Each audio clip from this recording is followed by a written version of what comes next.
সামনে পরিবর্তনের জন্য ভোট চাইতে হবে মানুষকে, ইনসাফ প্রতিষ্ঠার জন্য ভোট চাইতে হবে মানুষের কাছে।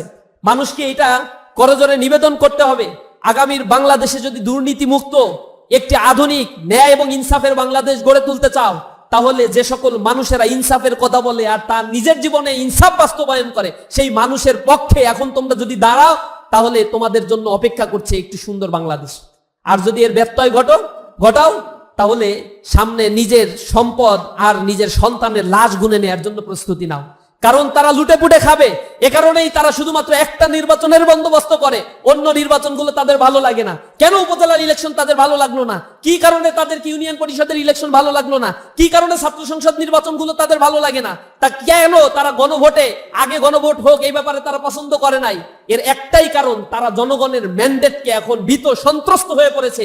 যেভাবে জনগণ জেগে উঠেছে, চারিদিক থেকে ইনসাফের কথা বলছে, দুর্নীতির বিরুদ্ধে অবস্থান নিয়েছে, এই অবস্থান হইলে তাদের রাজনীতি এই বাংলাদেশে আর টিকবে না। এই জায়গায় তারা এখন স্ট্রিক যে একদিনেই সব হইতে হবে, যা লুটপাট সন্ত্রাসী কর্মকাণ্ড যা করবে একদিনেই করবে।